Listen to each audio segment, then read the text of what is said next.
March 2008, Duffy topped the UK singles and album charts. Behind her success lies a management team with a 30-year history and a legendary status in the music business.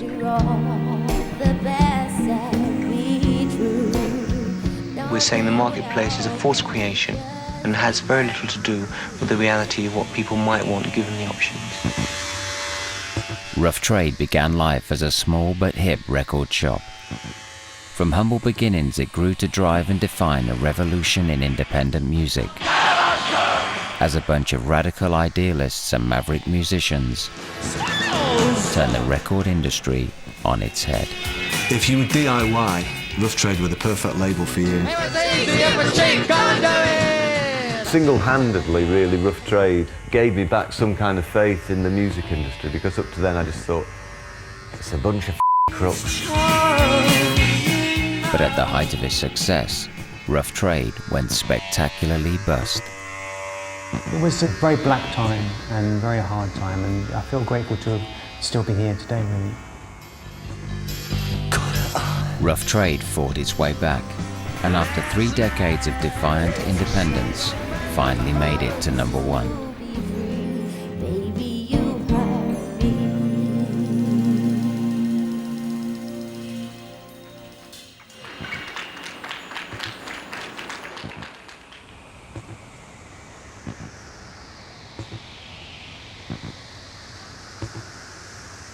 The Rough Trade story began more than 30 years ago.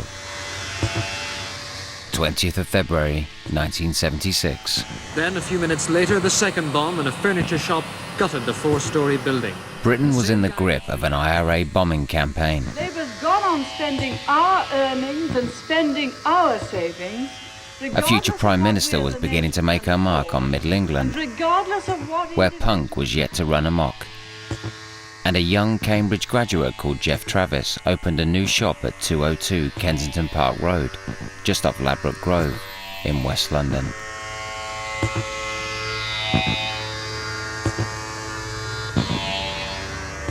I've always bought records all my life, and I love music, and I was in the States for quite a long time. When I came back to London, I didn't feel like there was anywhere that I wanted to go particularly, so I thought, well, if there's nowhere to go, well, I have to start somewhere. After I finished university, I went to visit an old girlfriend in Canada. We hitchhiked together from Chicago to San Francisco, and all along the way, I bought lots of second-hand records from Salvation Army stores, 25 cents, $1. And a friend said, what are you going to do with all those records? Why don't you ship them back to London and start a record store? Geoff Travis named his shop Rough Trade, partly after an obscure Canadian band, partly after a trashy novel, and began to offer his friends and customers, like-minded left-wing music lovers such as Steve Montgomery, the chance to work there. It was fun. You could listen to music all day. We had a policy as if you wanted to hear a record, we'd play it for you. We flew off early in the years of dawn, in a metal dragon lost in time. Rough Trade sold obscure and challenging records by bands such as American art rockers Pere Ubu. Its music policy and its communal vibe set it apart from conventional commercial record shops and the middle-of-the-road rock music that dominated the music business.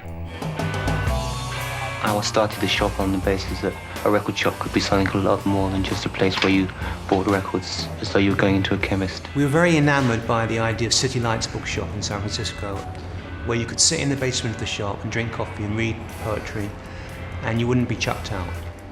And it was about being in an environment where you could just listen to music. 30 seconds over Tokyo. It wasn't a faceless, mindless organisation attempting to exploit the general public from as much money from their pockets as you could get. We were all pretty naive, all pretty innocent, but we figured we could change the world.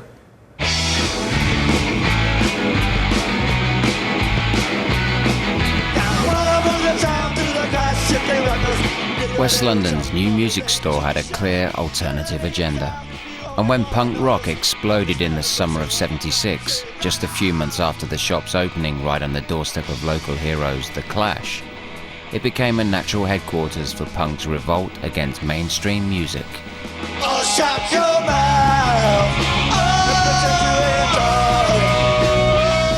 When they released the Clash album, it was an incredible number of albums we moved in one day. It was either 1,000 or a couple of thousand. And from that moment on, the record companies all wanted to give us accounts because they saw the power that we wielded, although we didn't look at it as power. We just looked at it as, we're making this material accessible. But the shop didn't stop at selling punk records. From mid-1976 on, they carried the first issues of Punk magazine from New York. And Rough Trade was very important in that it started to carry English fanzines, Mark Perry's Sniffing Glue, Sandy Robertson's White Stuff, Tony D's Ripped and Torn, and they carried my fanzine, which is called London's Outrage. Punk's homemade fanzines were the first products of a do-it-yourself attitude that would become key to Rough Trade's identity. But the shop's location, just off Ladbroke Grove, made it more than just a punk rock ghetto.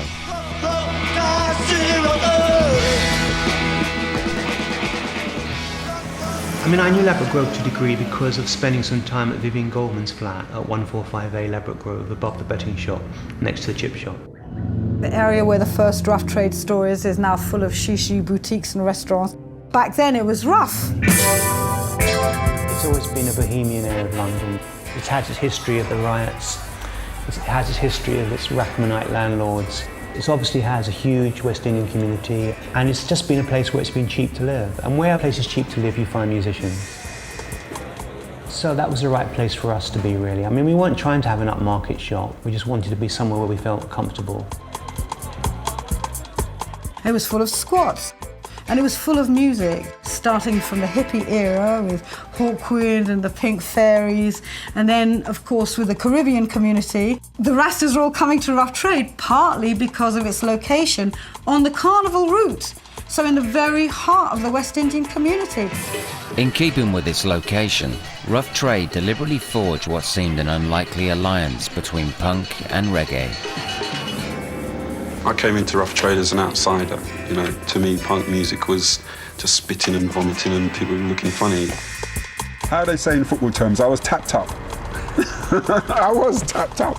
I was working for a company, driving around in my little escort van. We're coming down to Ladbroke Grove station. It's on the right-hand side. So I went to Rough Trade, sold them some, I can't remember what it was, if it was a Lee Perry album or if it was a Culture album. And next week I went back, they said, can I have 50 of that? Come on, darling. The last thing you want to be when you open a shop in the community is to be a tourist. So it was very important that we sold Jamaican music. They kept on saying to me, come and work for us. And I thought, well, no, I don't want to work for punks, And then when I went to work there, it was like, oh, you're in charge of reggae. The bohemian lifestyle and political activism of Ladbroke Grove, reggae's independent record scene, and punk's rebellious do-it-yourself attitude gave Rough Trade a unique and alternative spirit. In January 1977, when a record by Manchester punk band Buzzcocks appeared in the shop, Rough Trade found itself in the right place at the right time to make an impact far beyond that of a neighbourhood music store.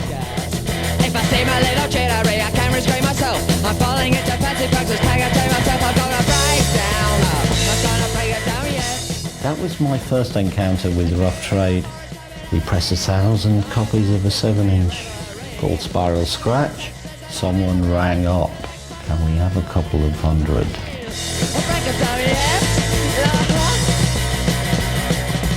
What Spiral Scratch did is that it showed that you could make a great record, fund it yourself, put it out on your own label, and you could sell 15,000 copies. Bango.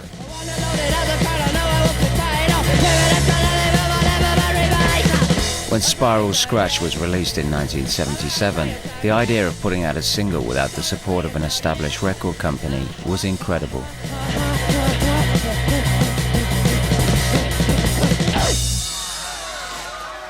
A handful of major record companies controlled most of the power in the music industry. Rough Trade was to become the headquarters of a revolt against this corporate monopoly by stocking records by bands inspired by the idea that they could do it themselves. Bands like the Desperate Bicycles. Well, we made a record independently, basically to show that anybody could go ahead and make a record. You didn't need the backing of a large record company or a contract or anything like that. The medium was greedy and the outlets were clogged. The rats were biting cats again and everyone was not just another sounding lecture.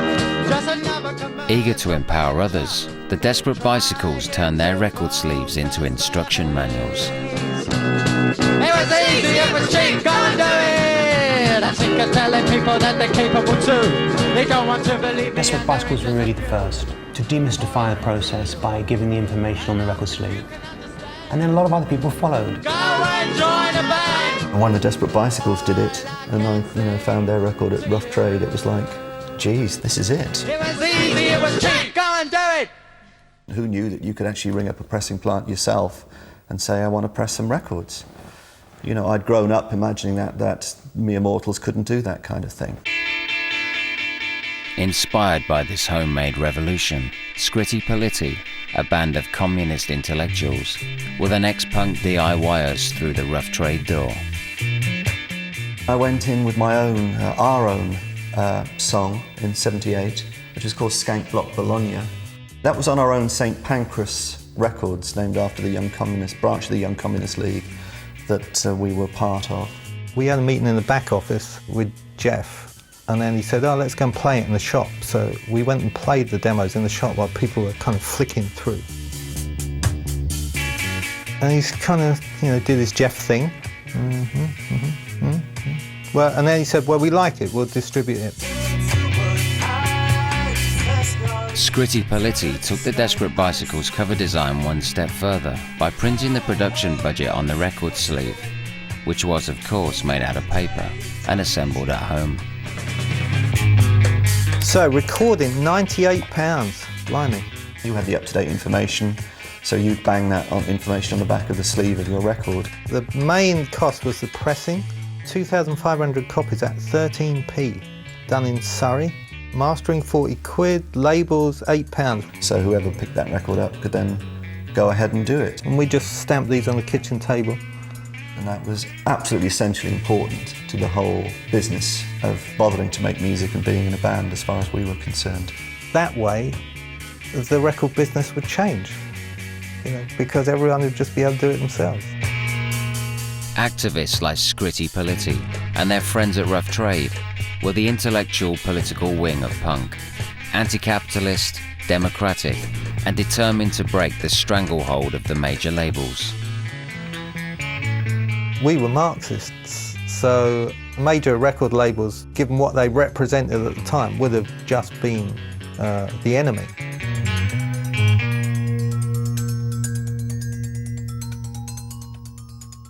This, our first single, was recorded quite simply in a rehearsal studio on this cassette recorder on a built-in condenser microphone.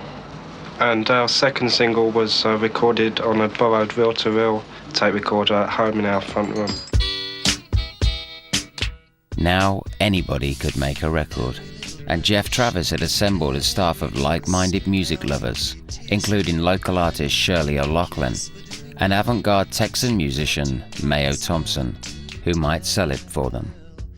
I would go through 20 tapes a day, 50 tapes a day, people writing and sending in tapes, wanting to be part of it, wanting to make this thing happen, wanting to make their own world happen in some way. One review in NME and one play on Radio 1.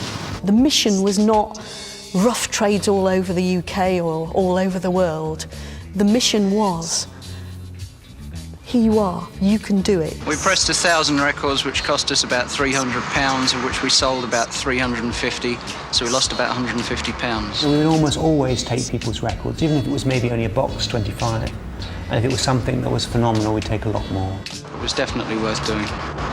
Can you say that again with more enthusiasm? Yeah, it was definitely worth doing. But selling a few independent records over the counter was not going to change the world. In the 70s, record distribution was entirely controlled by major companies. Even early independent labels like Virgin and Island had no alternative but to hand over their distribution to the likes of EMI or CBS. But one man at Rough Trade was about to challenge this monopoly.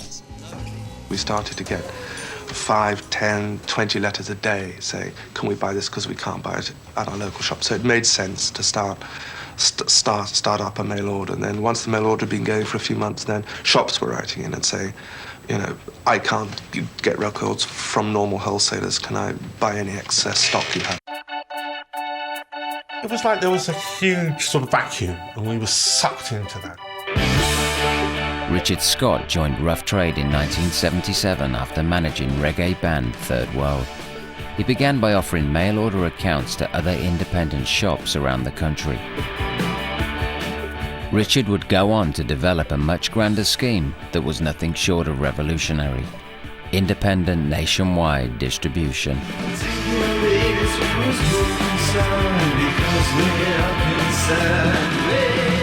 One day I was trying to put together some orders for some shops. It was completely hopeless. And one of the shops that I'd been supplying was a shop in York, and I phoned up Tony Kay at Red Rhino and said, could he sell to shops in the northeast if I sent him the stock? And he said yes. We then quickly picked up other people in other regions like Probe in Liverpool, Bax in Norwich, Fast in Edinburgh, a shop called Revolver in Bristol. It all came down to actually having control over what you were doing, of being independent, of not being subservient to a large multinational corporation. We're saying the marketplace is a forced creation and has very little to do with the reality of what people might want given the options. We wanted to have a distribution network where the decisions about who went into that network was controlled by ourselves and no one else. And it was born of frustration of mainstream culture being, to our mind, boring and excluding interesting things. You had the idea that ordinary people, if they were exposed to this stuff, would like it. At least they should have a chance to make up their own minds. Rough Trade had begun to open up a commercially viable market for music overlooked or dismissed by major labels. The shop could now offer experimental musicians like Daniel Miller the chance to sell records nationwide. I'd been a huge fan of krautrock and electronic music.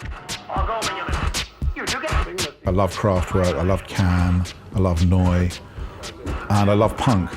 I'd been a frustrated musician all my life because I had music ideas but could never really play, and I thought, I'm going to try and get a synthesizer, you know, and make a punk record.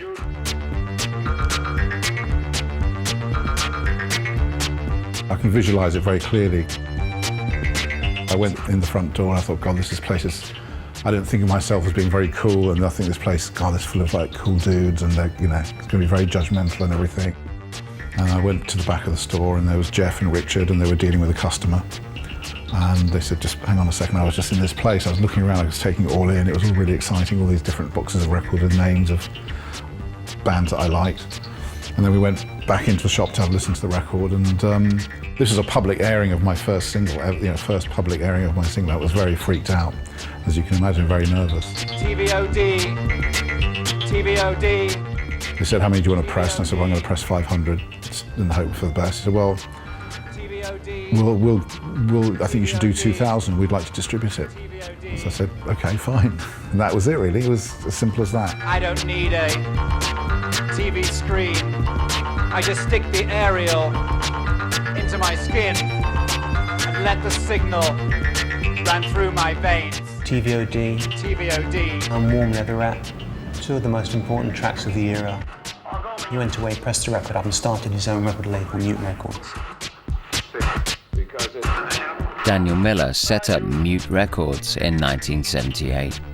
It would become one of the most important and successful independent companies in Britain, selling millions of records by bands like Depeche Mode and Yazoo. It was just one of many independent labels using the Rough Trade distribution network. There'd be Dick O'Dell coming in, He was managing the Slits and the pop group and had Y Records. There was like people coming down like from Postcard Records. Tony Wilson would come in at least once a month to talk about Factory because we were manufacturing and distributing their label. Just like people just coming in all the time, you know. Independent labels were beginning to make a significant impact on the major companies' control of the music market. And so it seemed almost inevitable that when a bunch of French punks wandered into the shop in 1978, Rough Trade was prompted to become a record label in its own right. We had been distributing a record by this French group, Metal Urbain. And I was behind the counter and they gave me a cassette and they said, "We don't know what to do with it, can you help us in any way?" And that was the eureka moment where I thought, well, we could press this up and put it out ourselves. The Rough Trade label was born, and by the end of the year, it had released a dozen singles by an eclectic mix of post-punk artists, who found the label's attitude towards record contracts typically subversive.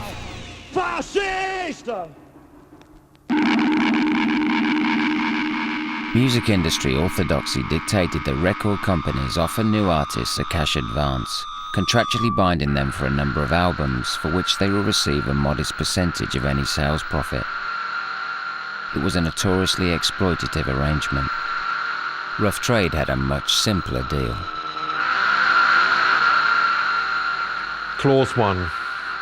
Rough Trade and ... agreed to make records and sell them until either or both of the parties reasonably disagree with the arrangement. Clause 2. We agreed that once agreed recording, manufacturing and promotional costs have been deducted, we will share the ensuing profit equally. We knew that if we'd have gone with a major, then it was a lot more complex sort of negotiations. For us, it was like, yeah, that makes sense. Costs taken out 50-50, you know, it's all good.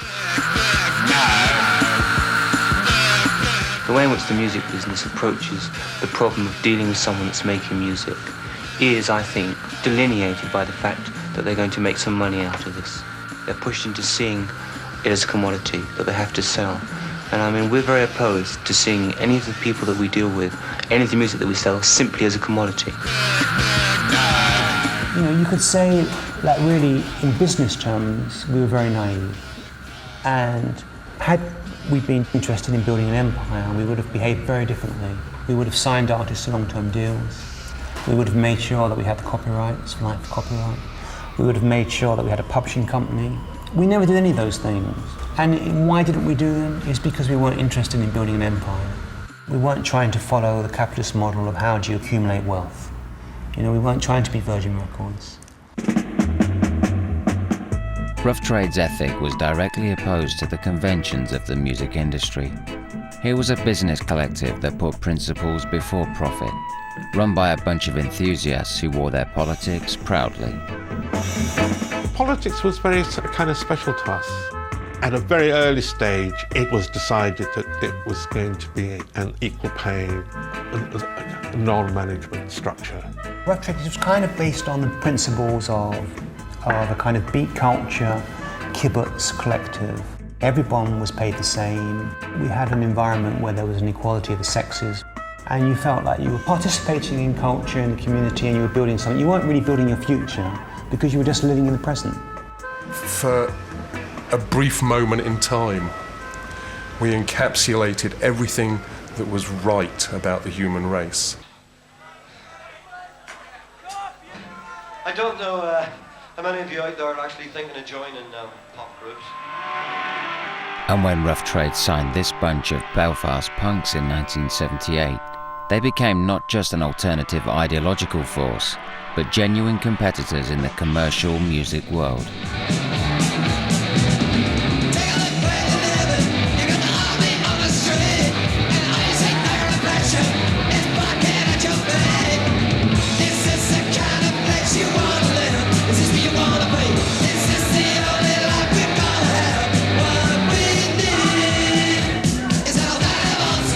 We started off recorded our own first single. I got in touch with Rough Trade, and they started to sell copies of that single for us. When it came to the second single, they asked us could they pay the costs and so forth, and go into it on a joint venture. At the moment, we're considering just continuing that way because it's on a straight 50-50 partnership. Signing Stiff Little Fingers was a major coup for Rough Trade. Most successful punk bands, despite their anti-establishment roots, were signed to major record companies. The Sex Pistols signed to EMI, famously ended up on Virgin. The Clash signed to CBS. So they were the two leaders, really. If we signed for CBS tomorrow, all the kids on the street would say, what a sellout. And the chances are very good.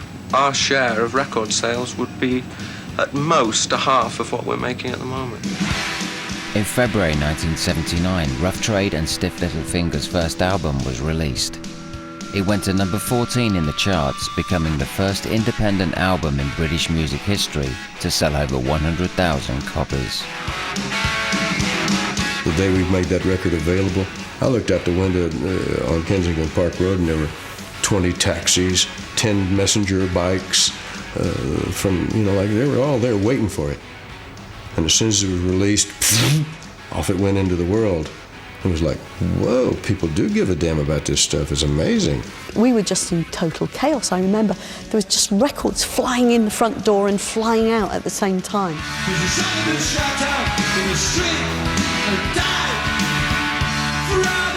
Stiff Little Fingers album, Rough One, was our very first album. And miraculously, it was hugely successful. It sold 100,000 copies in virtually no time at all. And it put the label on the map. And it made us say to ourselves, you know what? This isn't that hard, is it?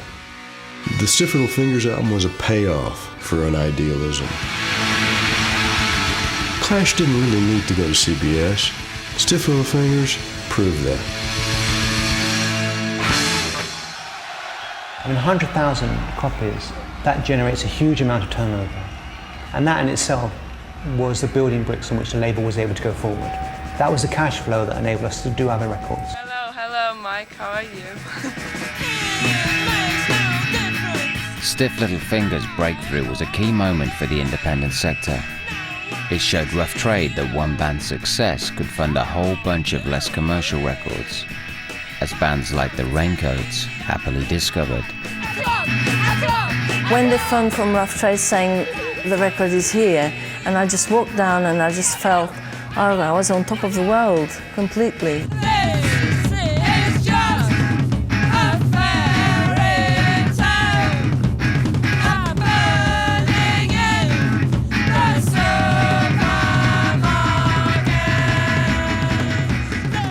The Raincoats were not alone, as the label began to build a roster of artists that fulfilled the Rough Trade ethos of offering a diverse alternative to mainstream music.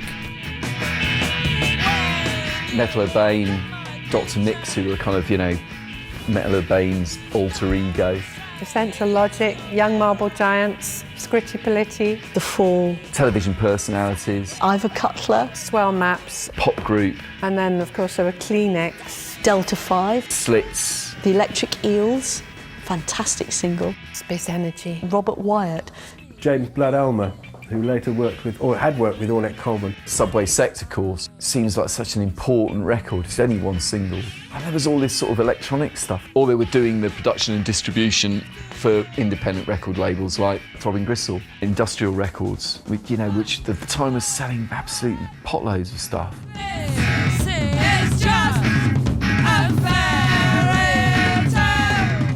The variety that you find on major labels is just, do you like this kind of music or do you like that kind of music? What kind of party are you having? Just get you one of these, everything's going to happen just like that.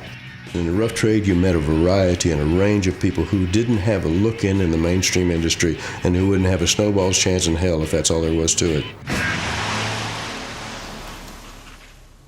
By 1979, while Rough Trade was beginning to find its feet as a label, Rough Trade Distribution was becoming a serious player in the music business, driving sales for a nationwide network of increasingly successful independent labels, companies like Two Tone, who'd signed The Specials.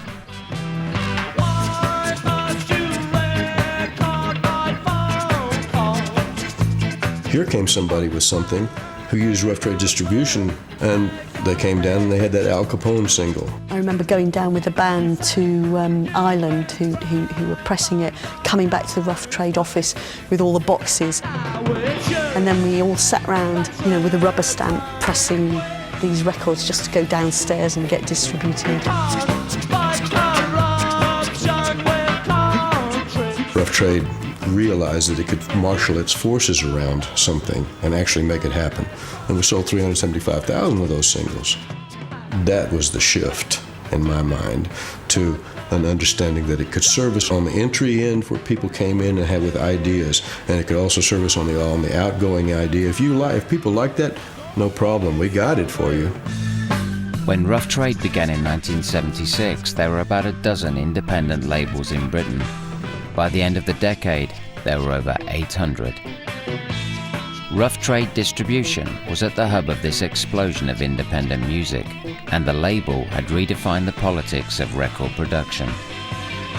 The music industry would never be the same again.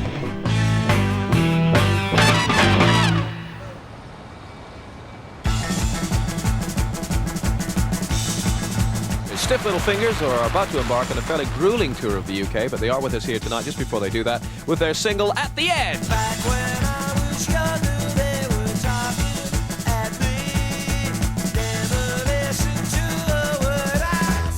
In 1980, Rough Trade's socialist radicals moved into new offices around the corner from the shop.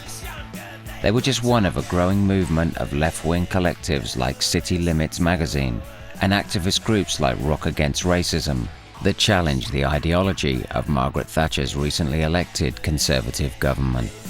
It was an era when kind of moral values, respect for your fellow man, egalitarian sense of just brotherhood really and sisterhood came to the surface in a corrupt dog-eat-dog world, you know.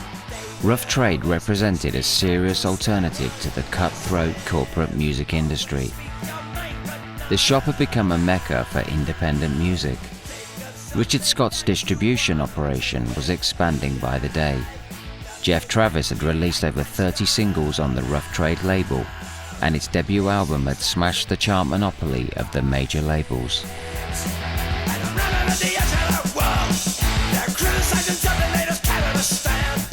Rough Trade's biggest problem was holding on to bands once they'd broken through. And by the time Stiff Little Fingers made it to Top of the Pops in 1980, they were no longer a Rough Trade band. The ironic thing about Stiff Little Fingers was they couldn't wait to sign to a major straight after they'd made their Rough Trade record.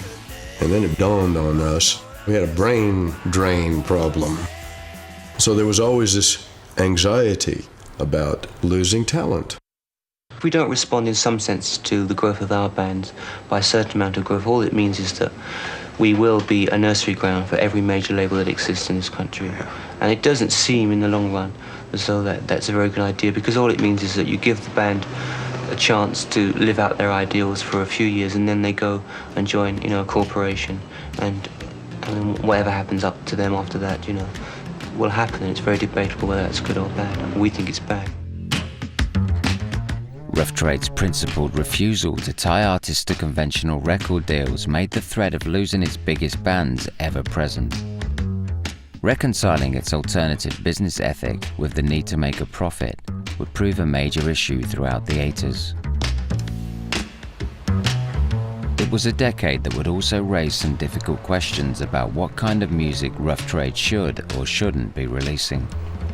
A debate brought sharply into focus in 1981 when one of the label's most radical artists announced a drastic change in direction. Well, really what happened was I started to have panic attacks, so I didn't realise that's what they were at the time. I ended up in hospital in Brighton. I hadn't spoken to my parents for very many years, so they got in touch and took me back to Wales, where I was born, and tried to help me get myself back together. And whilst I was there, I took the opportunity to take stock, really, of what we were up to.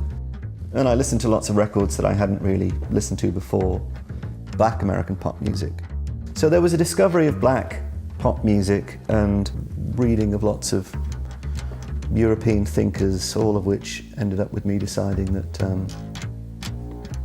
we should try and make pop music.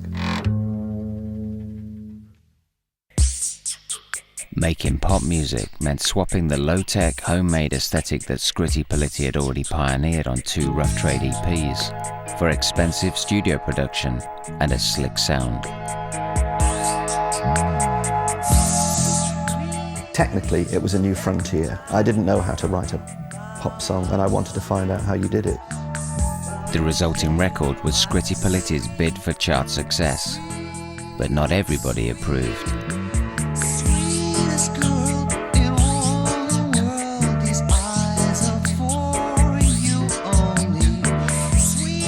It was a significant moment. Significant in as much as I think there were, there were lots of people at Rough Trade that kind of, didn't like it. At the time, there was this question about, whether you like very commercial music or not. And there was also a whole ideology going on within local culture, as it were, of independence versus mainstream, of non-commercial versus commercial. And I just thought this was shadow boxing. I didn't see it as making much difference to, the balance of power in the world between rich and poor, what kind of records you made. I just couldn't see the connection. But producing expensive, radio-friendly pop music seemed at odds with Rough Trade's alternative agenda. To some, this was tantamount to chasing hits and selling out. The Sweetest Girl cost £60,000. Now here's a record company, Rough Trade, who's like very careful with its budgeting. I don't know what it is. It's like, we're gonna take over, really are gonna take over the world. God damn. I don't know if it's drinking too much of your own piss, starting to believe your own publicity, or what. I don't know. That was the first evidence of a sort of cancer. Evidence of people swimming uphill to try and compete in the music industry where we were actually doing all right by being outside of it. It was this kind of moment of like, we need to plug records, we need to kind of sell lots of records, we need to kind of make really polished music, we need to have hits. Well, this is a very interesting charge. I mean, I just don't think that I've ever gone looking for a hit in anything that I've ever thought about. I think there's a very different thing when somebody makes a hit and gives you a hit. And I think Scritti Politti's Sweetest Girl is, without a shadow of a doubt, worthy of being a hit. The Sweetest Girl's highest chart position was 64 in 1981. It wasn't a hit. Undeterred, Rough Trade went on to sign another, more commercially focused band. Contemporaries of Orange Juice, some 3 years ago on the Postcard label, and now tasting the heady wine of success on the Rough Trade label with their first LP. So could you please welcome to the studio, Aztec Camera.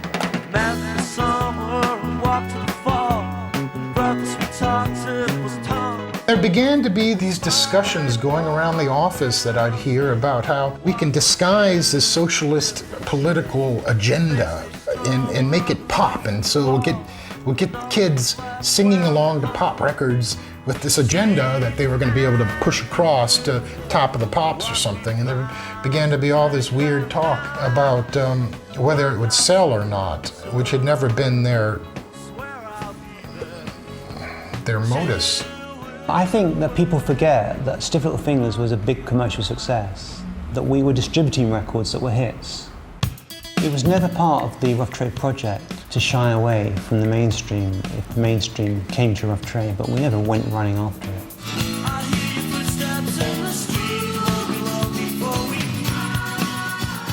Three lads from Glasgow woke up this morning to find that their single had leapt into the top 20. Can you believe it? Ladies and gentlemen, please welcome Aztec Camera. When Aztec Camera did make it into the charts in 1983, just like Stiff Little Fingers before them, they'd left Rough Trade.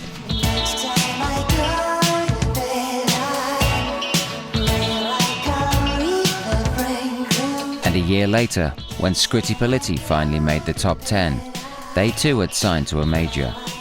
It seemed that the label couldn't deliver a hit, even if it had wanted one.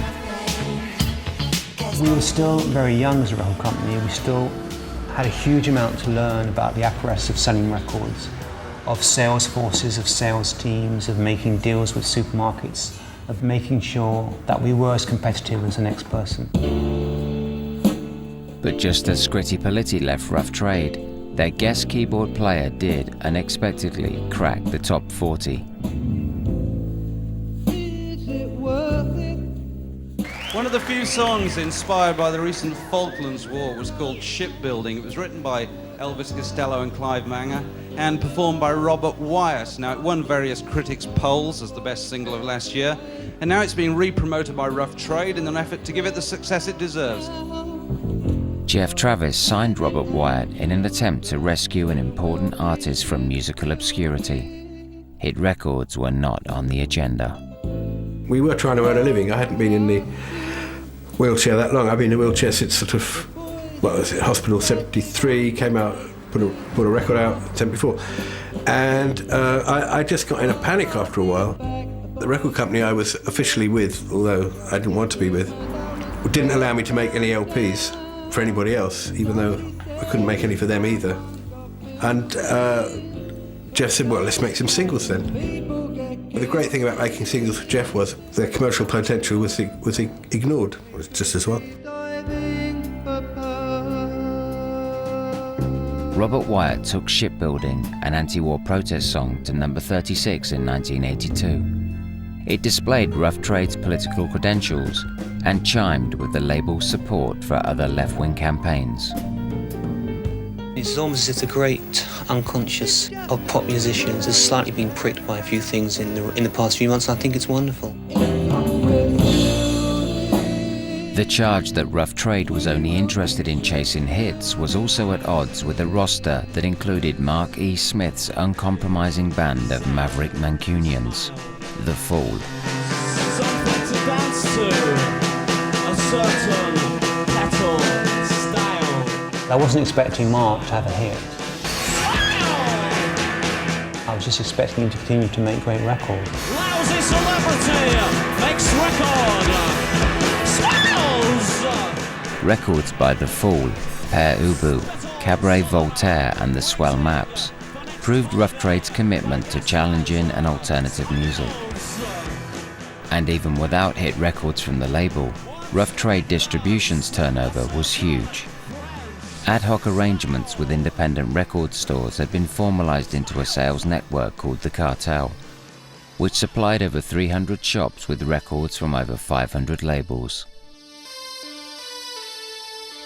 But as some of these labels began to enjoy massive sales, it became obvious that in business terms, Rough Trade's inexperienced staff were way out of their depth.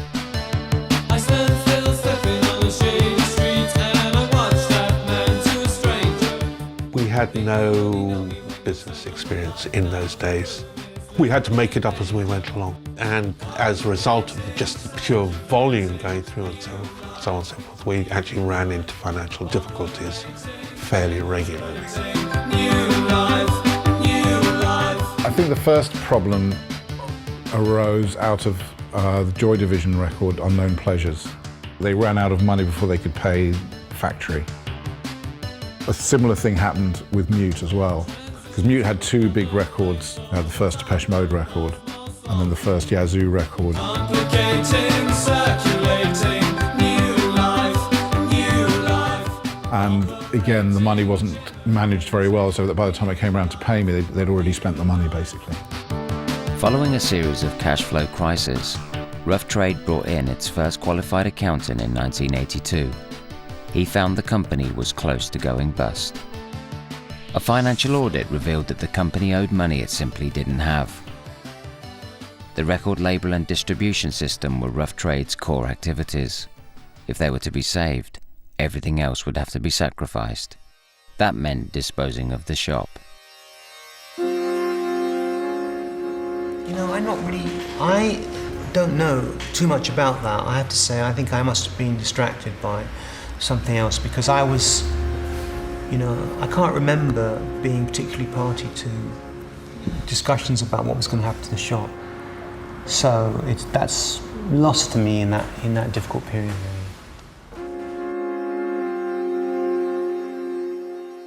We were called in to a meeting, as I recall, sort of individually, and told that they were going to shut the shop. We felt kind of betrayed. And so we went back to Geoff and said, if we can keep the name, can we carry on with the shop?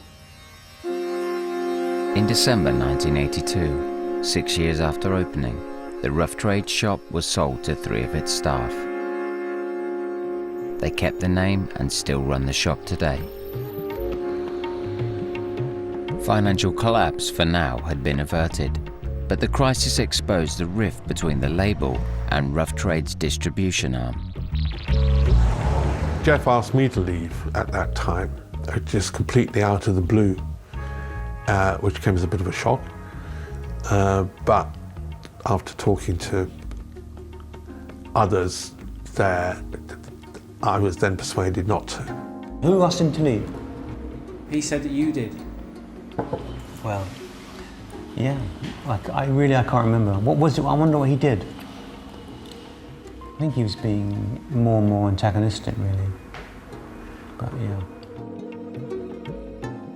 He thought that I'd been personally responsible for some of the worst losses.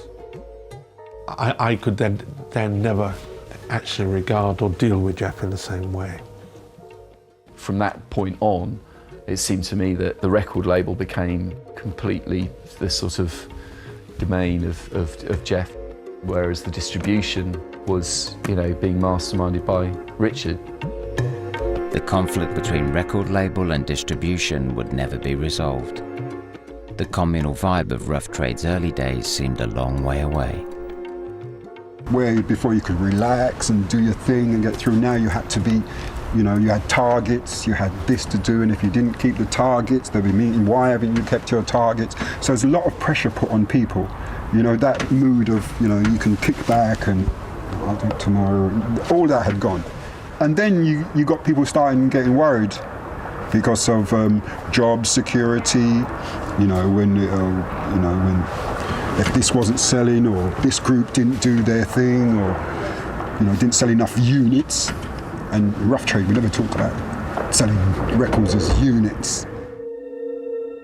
Rough Trade's rapid growth had raised some difficult dilemmas. Distribution demanded increased record sales to drive its ever-expanding operation. The record label needed commercial success, but fiercely guarded its independent identity, built on the alternative credibility of its music. The perfect solution to all these problems came from a pair of ambitious songwriters from Manchester. The only way that I could find any mental relaxation is to simply go out and walk, which can seem quite depressing to most people. But for me, it was perfect fuel, because then I would go home and I would write furiously. And I found that, for me, it was a brilliant outlet. It was the thing that helped. But also, you have to have a grain of hope, which is a very difficult thing to have. The first day that we were officially like a partnership, which was the second time we got together, part of our get-together was just making this almost like mental wish list, if you like. And part of that conversation was we should sign to Rough Trade Records. On a Friday afternoon in April 1983, Johnny Marr walked into the Rough Trade offices with a demo tape. I said I wanted to see Geoff Travis, and I was kind of hustled out, really. But I kind of hung around, kind of pretending to be like doing stuff with records, and I was in there for an hour or two. And then I saw Geoff come out of his office, and I think he was a little taken aback. I think I actually grabbed his sleeve and stopped him because he was trying to get away. And I gave him this cassette and I said, I'm from Manchester, this is my band, The Smiths, and something along the lines of, you won't have heard anything like this before. I took it home that weekend and listened to it about 20 times. and was really intrigued by it. Hand in glove, the sun shines out above behind. No, it's not like any You couldn't really make out the words, but it was something wonderful. To Geoff's absolute credit, he called first thing on Monday and just said, this is the best thing I've heard for ages, and I want to sign it to Rough Trade, I want to put this single out. And it was like, okay, bullseye, that's what we're going to do.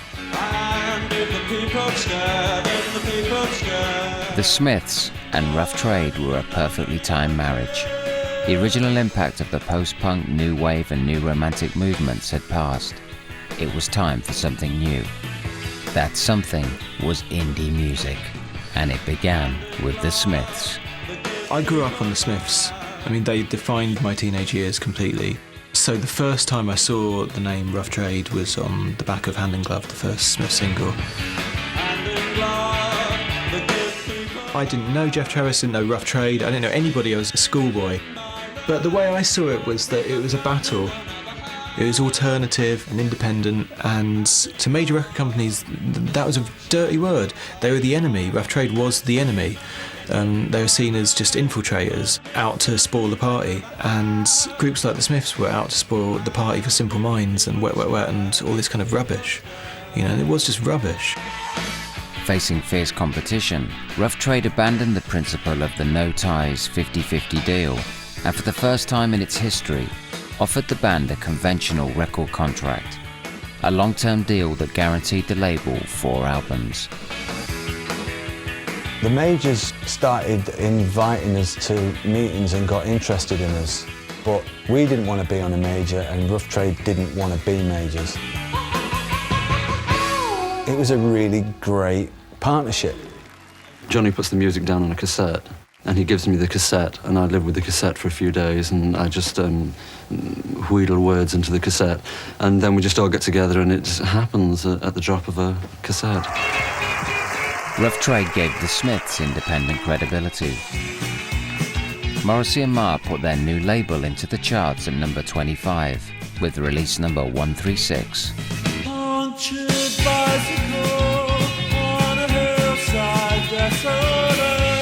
When This Charming Man came out, it wasn't just that things were going in the right direction. I mean, it was like the sun came out for the label and the band and the fans and fans of indie music. There was a big difference between This Charming Man and Club Tropicana. You know, there was a big fucking difference to me. It meant the world to me that I could explain what that difference was to almost everybody I met.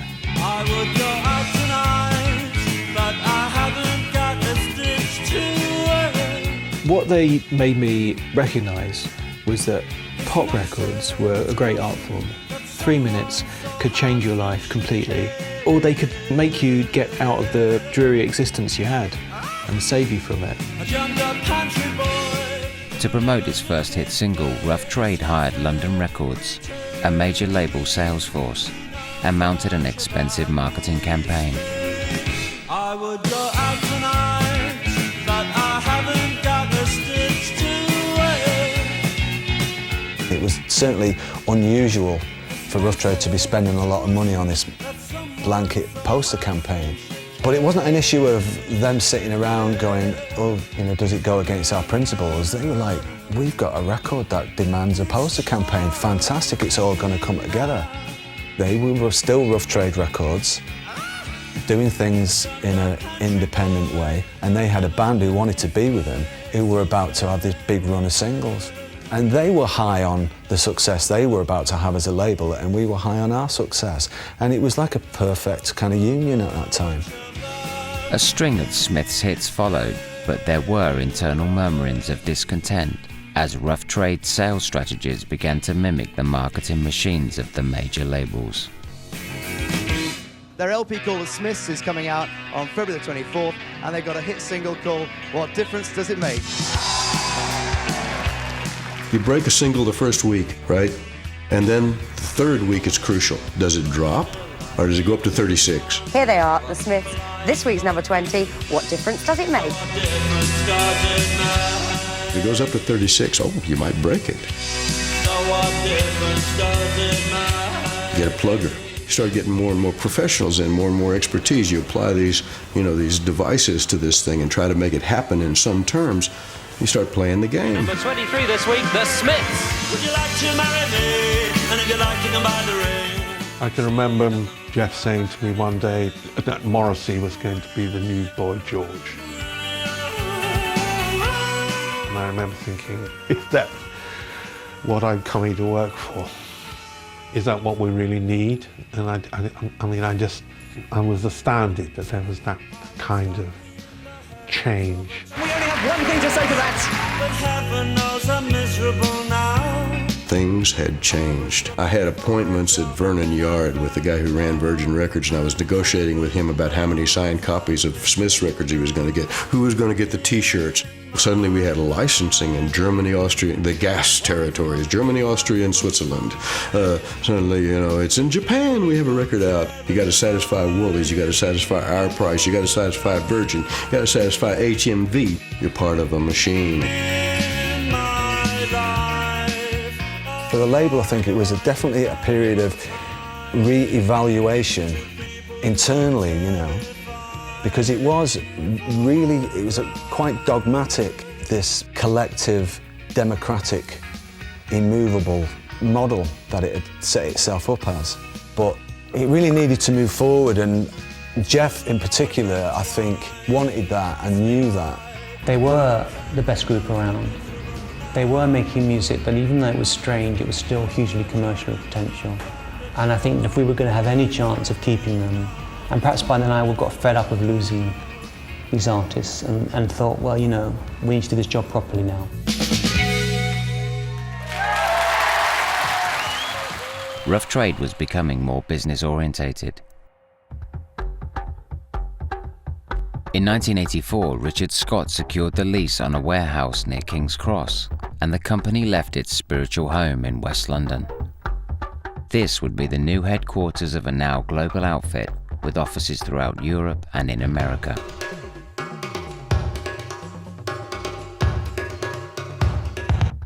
Rough Trade had never been so big or so profitable. Qualified professionals were recruited to manage its growth, and they demanded changes to the business that meant sacrificing many of Rough Trade's original collective values.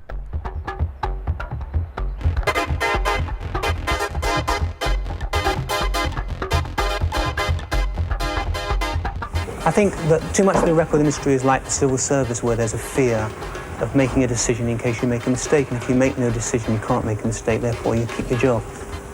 But that's not how rock and roll got started.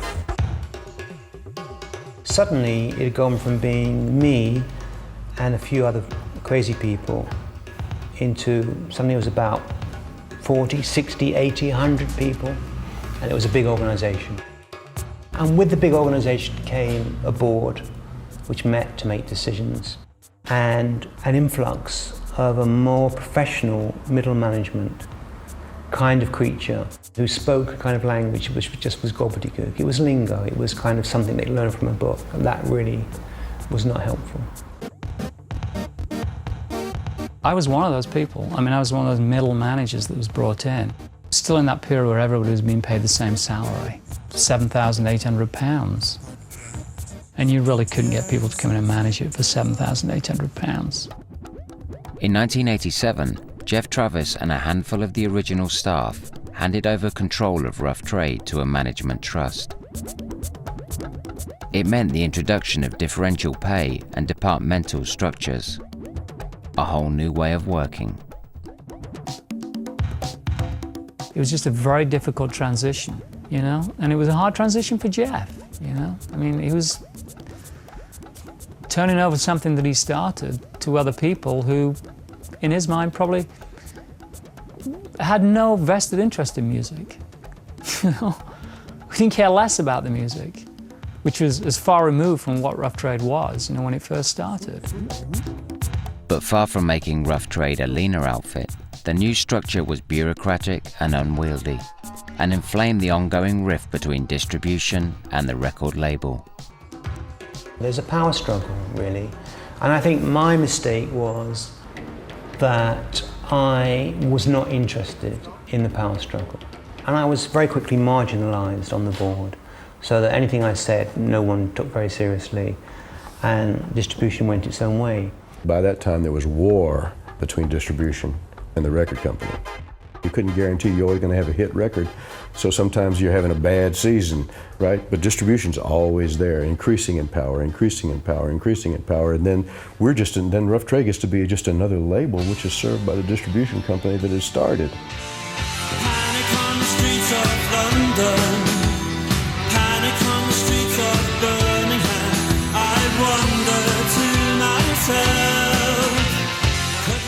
War was also brewing on another front. Despite a #1 album and 6 top 20 singles by 1986, the Smiths' relationship with Rough Trade was becoming increasingly antagonistic. Studio time was always at a minimum. For me, that was a bit of a problem. Some records didn't arrive at some places on time occasionally. There was some issue with that Joke Isn't Funny Anymore, where I think there weren't enough records pressed. And band had no manager, so the two principal members of the group are dealing with the label. And it's like any relationship, you know, you spend a lot of time together and there's a lot of issues and a lot of things at stake. So like things get blown out of proportion. I mean, Rough Trade weren't exactly blameless, but it wasn't like a catalogue of catastrophe or anything like that. Burn down the disco, hang the best DJ, because the music that they I mean, Morrissey always used to say things like, "We're never on the radio." And of course, they were on the radio.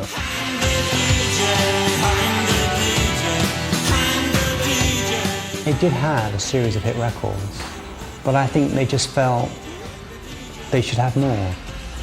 And I mean, that's understandable but irrational. I mean, the Smiths were not making, you know, anodyne, pretty pop records for 14-year-old girls. Therefore, they're not going to sell as many records as Duran Duran. It's just a fact of life. You have to get used to that, Morrissey. Sweetness, sweetness, I was only joking when I said by rights you should be bludgeoned in your bed. During the recording of the third album, The Queen Is Dead, in 1986, the Smiths tried to sign to EMI. Yet again, Rough Trade looked set to lose its biggest act, but this time it had the protection of a contract. We were stupid. You know, we had a couple of people around us who gave us incorrect and bad advice. You know, and this lawyer saying, well, go and sign to someone else and shop him for a deal, and we didn't really have the rights to do that. And Rough Trade said, hang on a minute, you know, you owe us a couple more albums. So it caused this sort of like standoff, and then we were told, this record that you're working on is going to be injuncted. This lawyer told me that. And that was a bit of a buzz killer. You know, when you're trying to make a record, like, guess what? It's not going to come out. Right.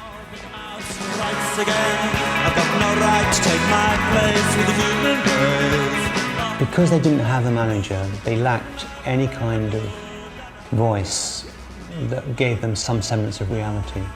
I think that's what destroyed them. We didn't have calming, organising presence. And that led to a lot of chaos and a lot of drama and a lot of neurosis, and ultimately the band's demise. But all of that drama and intensity went into the music. You can hear it in the music. The Queen Is Dead was released on Rough Trade, but after the next record, the Smiths were free to leave. Strange Ways Here We Come was to be their last release on Rough Trade, but the band was falling apart, and it would be their last album, full stop. In the end, they signed to EMI, and they never gave EMI a record. I am the sun and the air. The Smiths' departure was demoralizing, but income from their sales continued to roll in long after they'd gone, and the future was far from bleak.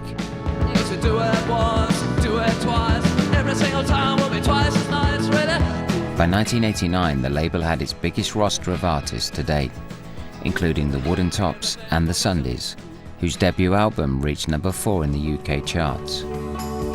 England, my country, the home of the free, such miserable weather. but indie music was becoming mainstream, as every major label rushed to sign jangly, guitar-driven Smith sound-alikes. The real independent spirit had shifted to an emerging scene that was the most revolutionary musical movement since punk.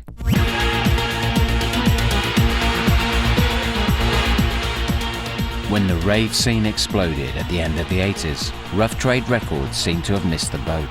But Rough Trade Distribution had embraced a new wave of independent labels driving the dance music revolution. And its expansion continued apace. The lyrics will flow, yo, for the words I speak.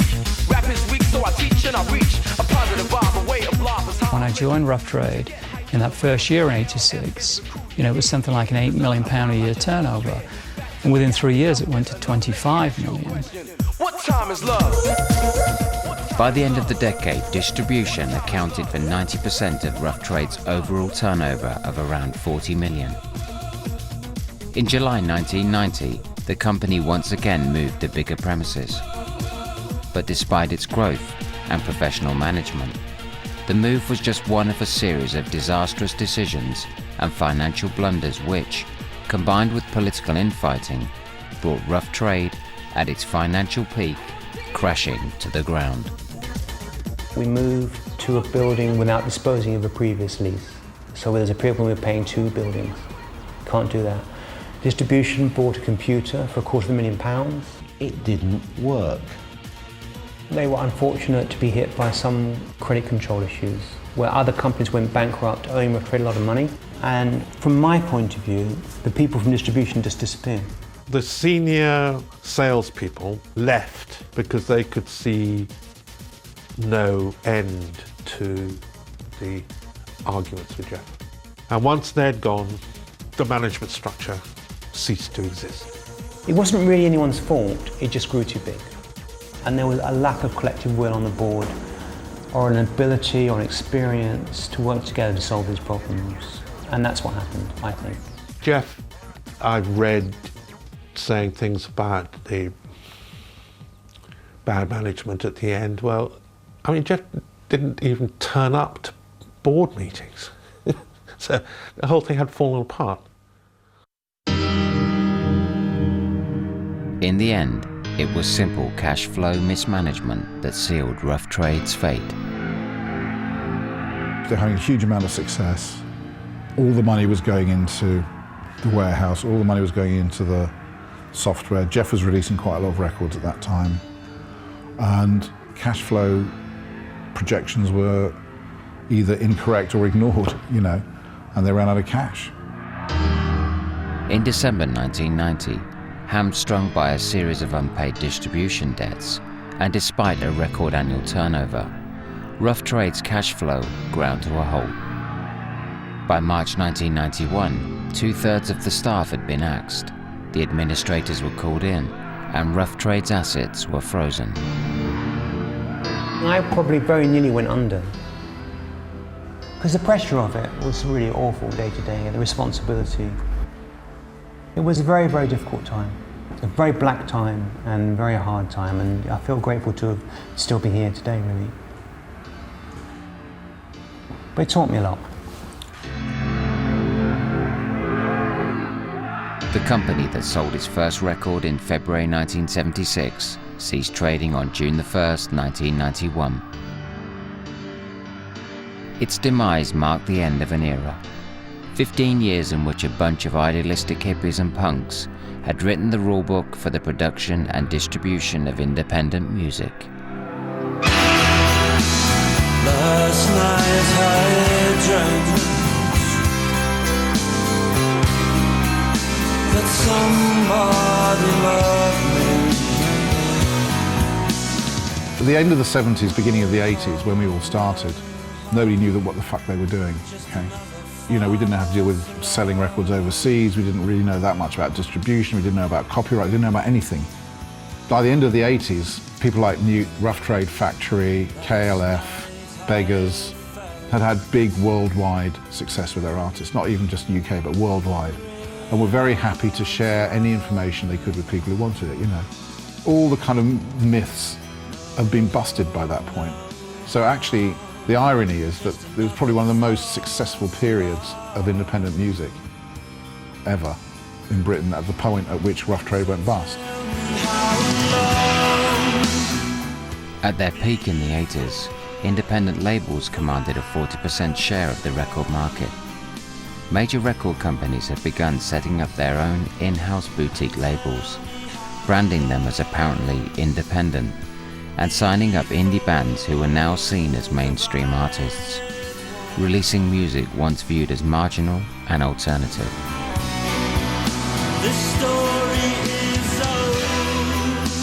Geoff Travis, Rough Trade and their independent allies had radically reshaped the musical landscape.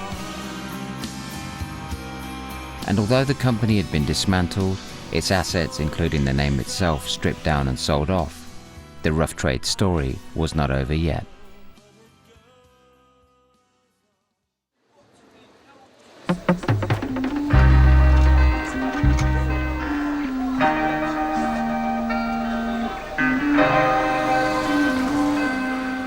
In 1991, Geoff Travis moved into an office about half a mile from the original Rough Trade shop with his new business partner, Jeanette Lee. They would go on to revive and reinvent Rough Trade. The formula with Geoff and myself is really quite simple. It's like if we get really excited about something, we just totally go for it. In the 80s, Jeanette Lee had been part of Public Image Limited, the band formed by John Lydon after the demise of the Sex Pistols. She had also worked with Geoff Travis at Rough Trade for several years prior to the company's collapse. Now they set to work on a number of new musical projects. And one day in 1993, they met a troubled musician who would draw them into the world of artist management. We'd kind of got ourselves into a bit of a mess. We had the remnants of an old record deal with an unscrupulous independent label. Island Records wanted to sign us, but once they heard about all these kind of complications and all this stuff, they just wouldn't come near us, wouldn't touch us with a barge pole. And it was a friend just said, why don't you go and talk to Geoff Travis? He sat in this office and he told us his sorry tale. And, you know, we liked him and we were very excited about it. And so we took on the task of managing them, and we spent a lot of time disentangling the legal mess they were in and effecting the signing to Ireland, and it all worked out. Single-handedly, really, Rough Trade, Geoff and Jeanette, gave me back some kind of faith in the music industry, because up to then I just thought, it's a bunch of fucking crooks. She came from Greece, she had a thirst for knowledge. She studied sculpture at St. Martin's College, that's what I caught her eye. Geoff and Jeanette had become an artist management team, and with Pulp signed to Island Records, they began to apply their independent ethic to the world of major label pop stardom. She said, I wanna live like common people. I wanna do what... There was this thing in record companies, maybe to justify the jobs, they were always coming up with strategies of how you got a good chart position or how you sustained your chart position. Like, you know, like that spray that you spray on your cock to keep it hard. And at the time when Common People was due to come out, the big thing was formats, split the format. One CD comes out week 1, week 2, the other CD comes out. You don't go in as high, but you sustain, and that's what's important. You wanna live like common people. We'd waited over a decade to have a chance at some kind of pop stardom, and we just said, well, we're not really interested in sustaining. We just kind of want to go in, you know, full force, and if it fucks off the next week, then fair enough, whatever. And she just smiled and held my hand. If we'd have been managed by anybody else, I'm sure that wouldn't have happened, but they backed us with that and we managed to get it through. And, you know, it was our finest hour. We went in the charts at number 2. From that point on is where Pulp's kind of success story came from, really. Beginning with Common People in 1995, Pulp enjoyed a string of 5 consecutive top 10 singles, For Geoff and Jeanette, even after the achievements of the Smiths, this was a new level of mainstream success. In managing Pulp, we had to interact with a big major. So we learned how to play the game in a different way, really, and interact with people that were more mainstream and make it successful. I think we learned a lot, actually. With Pulp, Geoff and Jeanette had a series of hit records. What they didn't have was a record label, or even the Rough Trade name, which had been sold along with the other assets when the company folded. But in 2001, at a party to celebrate the 25th anniversary of the Rough Trade shop, Geoff and Jeanette decided to bring Rough Trade Records back to life.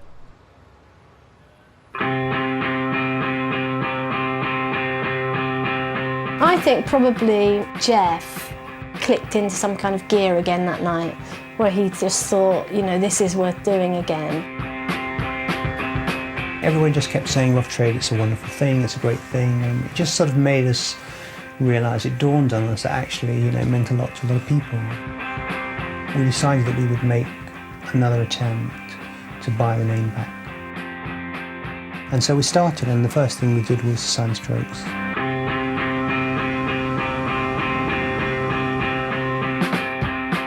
The timing was perfect. By sheer coincidence, a few months earlier, Geoff Travis had received a tape that would lead to New York and quite possibly the best unsigned band on the planet.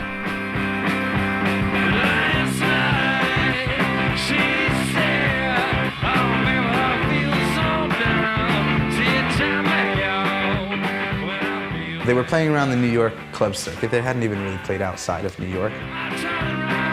I was in the mood where I was kind of sending out their demo to everybody, just trying to get them gigs or some attention or some love. Geoff comes in earlier than me. Okay, let's admit it. And I came in one morning and he was blasting out some music and called me straight into his office and said, listen to this, and it was really exciting.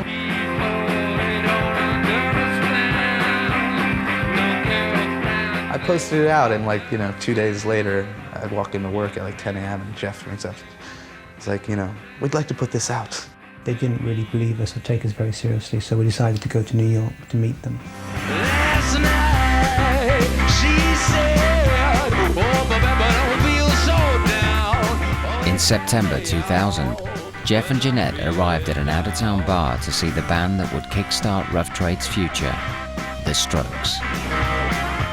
We were in a dump in New Jersey, and we were like, man, this is the place where we're going to play for the label. There's no one there. It's just a few friends and a few strangers. There was nobody there. There was just a bunch of people that had gone out on a Saturday night for a drink. Last night, she said, oh, baby, don't feel so. We were both just completely dumbstruck at how absolutely perfectly formed and amazing they were. It's just so exciting, and I got a feeling of exhilaration watching them that I hadn't had since the punk days. We were just dumbstruck. We just sort of looked at each other and were like, we've got to make this happen. Well, it's time for a brand new band from America, and they are tipped for great things, and we agree. These are the Strokes. Making it happen meant putting out an EP, bringing the band to England, and employing all of the marketing skills they'd learnt while working with Pulp to show the Strokes what Rough Trade was capable of. The press and everything just lit fire over there. It was really wild. We marketed the Strokes in a way that we hadn't marketed anyone else really to that point. We realised that this was the time that we had to do all that kind of stuff that hadn't happened in the past.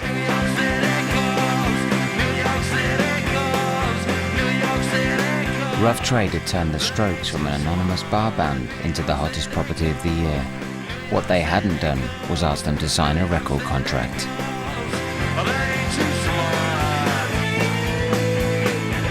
We found ourselves in a situation where we loved this band, we really wanted to work with them more than anything, but now everybody knows about them and everybody wants to sign them and everybody's got more money than us. We didn't have to sign with them. Of course, everything sparked with them, and all the labels wanted, came to the table when we were chasing the band around, which is nice. And we could have went with anyone. I swear one day we're gonna leave this town. You could say from a business point of view, the naive mistake is to bring them over to England, pay for a tour, without having any futures with them. That's a crazy thing to do. But that's the philosophy of, well, you don't know us, we're going to show you who we are. Not many people do that. I mean, it's the old, these people are really stupid. They don't know how to run a business. Or it's else, well, that's what makes them different. Geoff and Jeanette were building a leaner, more efficient version of Rough Trade, whose independent reputation, combined with an uncharacteristically slick marketing operation, would prove a winning formula. The Strokes became the label's biggest signing since the Smiths, revitalising an indie guitar band scene which, after the Britpop explosion of the 90s, had become stale and derivative.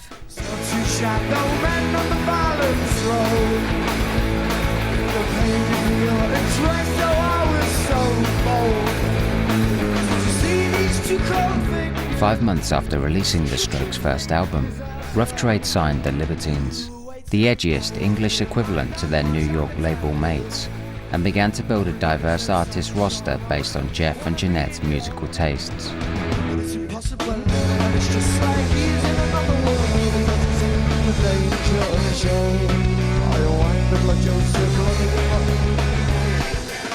The only thing that we really have is our own response to the music, and to know that we think it's really special, it really moves us, and that's a rare thing, and that's it. Records by the Libertines, British Sea Power, Belle and Sebastian, Arcade Fire and Anthony and the Johnsons helped to re-establish Rough Trade's reputation as an important independent label, and even brought them the odd award.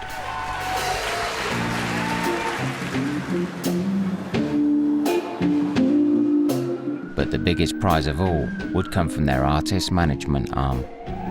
When I get to Warwick Avenue, meet me by the entrance of the tube. We can talk things over little day. Rough Trade, Geoff and Jeanette, had been managing Duffy for 4 years. When they met, she was a musical novice with a great voice, but seemed an unlikely addition to the Rough Trade roster. I'm not going to lie to you and pretend that I was wise when it came to music. I'm still not. I literally only discovered Nick Cave about 10 minutes ago downstairs. Massive, massive. And this happens to me all the time, I come in, there's Joy Division records playing, I fall in love with it, they're playing Betty Swan. I came into this hub of credibility and didn't have a clue about anything. And I just thought I'd never been to anywhere so exciting in all my life. Geoff and I both met her. I made a real connection with her, thought that she had a great voice and really liked her as a character, and felt that she had something really special that was really worth working with. But at that time, it wasn't quite right for me.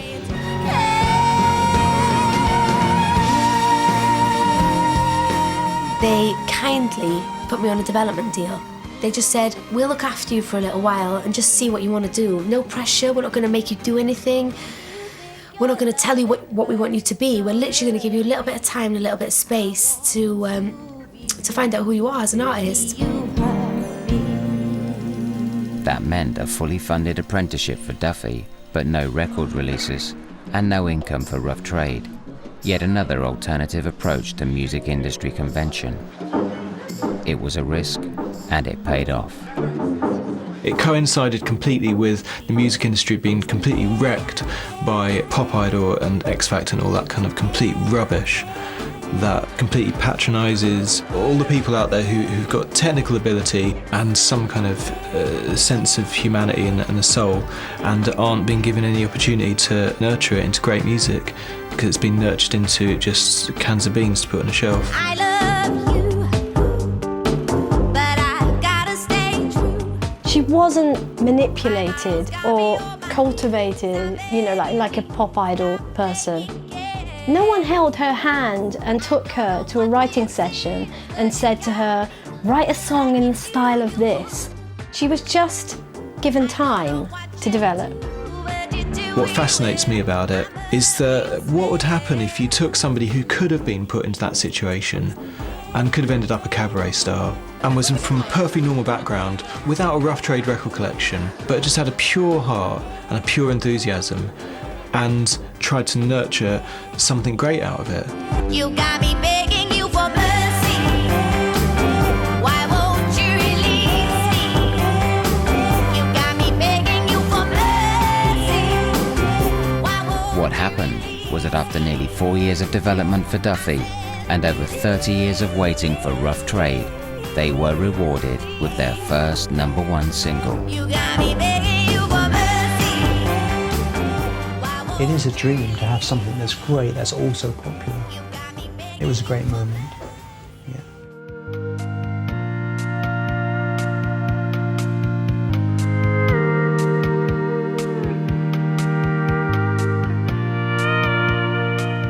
"30 years since Rough Trade released its first single, it continues to attract a range of like-minded musicians inspired by its past, while Geoff and Jeanette focus firmly on its future.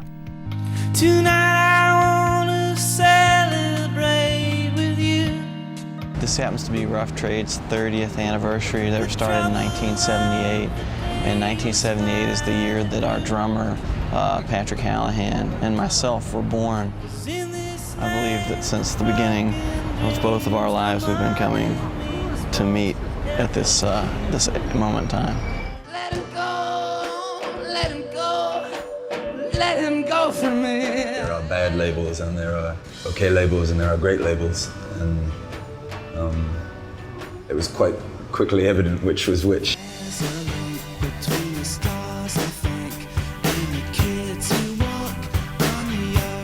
The most exciting thing for me was when we signed, because I didn't really realise that Jeanette was like part owner of Rough Trade, and I was kind of like, "Are you Jeanette Lee that was in Public Image Limited?" She was like, "I am indeed." She poured me a little glass of champagne. And that was exciting. It was like, rather than meeting a guy in a suit, you're meeting the person that played in Public Image Limited. And the guy who signed you is the guy who was sitting in the room when they made the Raincoats album. It's kind of flattering that anyone's interested in the past and what used to happen, but it's not really much concern to us. The important thing is to live in the present and in the moment, and the only thing that's really important is what happens now and what happens next. And you know, we've got in the pipeline so many good things, which you ultimately will be the judge of when they come out.